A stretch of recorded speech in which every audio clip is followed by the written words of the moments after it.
Dans l'épisode précédent, une fois disséqués, les poissons sont analysés à l'Institut de chimie de Nice.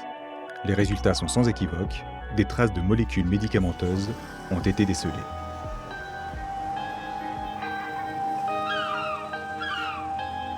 Ah bonjour, ça va? Tu es au courant qu'on doit plonger, qu'on récupère des moules? Est-ce qu'il y en a plus sous tes cages? Il m'en faut une soixantaine. Pour être sûr de ne louper aucune molécule, il faut aussi analyser la qualité de l'eau. L'équipe de Françoise cueille les moules sauvages sur les pontons d'une ferme aquacole. L'expérience vise à confirmer les résultats obtenus sur les poissons, mais dans l'eau, le phénomène de dilution vient compliquer la tâche. Dans ces conditions, le bivalve est un indice de choix. La moule, c'est notre petit rat de laboratoire. On a choisi de travailler avec des moules sauvages pour éviter qu'elles n'aient un stress supplémentaire si elles venaient d'ailleurs, dans notre espace géographique territoire. Donc elles sont à peu près calibrées à 4-5 cm. Et voilà, on les met en cage, on en met une cinquantaine en cage.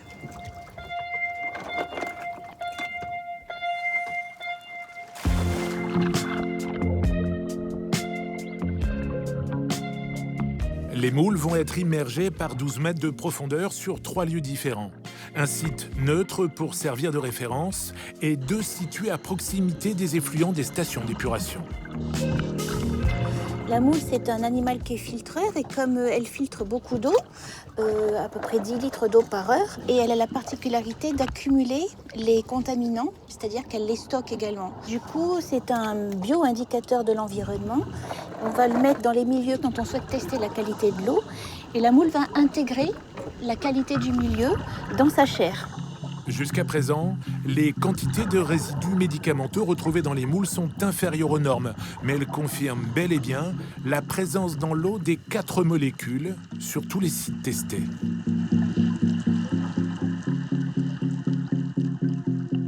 Pourquoi est-ce que j'ai été amenée à lancer cette étude? C'est parce que dans les années 80, on avait observé que dans les rivières, il y avait des malformations au niveau des larves de poissons. C'est un rendez-vous crucial pour Françoise Docès. Il y a quelques semaines, elle a envoyé les résultats de son étude à Patrick Fénichel, un des plus éminents endocrinologues d'Europe, spécialiste des perturbateurs endocriniens. Donc les 2 anti-inflammatoires, on les retrouve dans les poissons sauvages. Le diclofénac et l'ibuprofène sont des perturbateurs endocriniens, des substances capables de parasiter notre système hormonal, autrement dit, le poste de commandement du corps humain. Leurs effets peuvent agir comme des bombes à retardement. Il y a 2 raisons à ça. La première, c'est que, comme une hormone dans l'organisme, elle sera beau être dans l'environnement à très faible dose, elle peut avoir des effets nocifs. Et sa deuxième particularité, c'est qu'elle peut induire des modifications dans des périodes très particulières de la vie, en particulier au cours du développement, chez le fœtus, et elle va induire des modifications autour des gènes et qui va se traduire des mois ou des années après quand l'organisme va se développer et va être adulte. Les perturbateurs endocriniens jouent un rôle négatif sur la fertilité et provoquent des malformations du fœtus qui connaissent une augmentation inquiétante.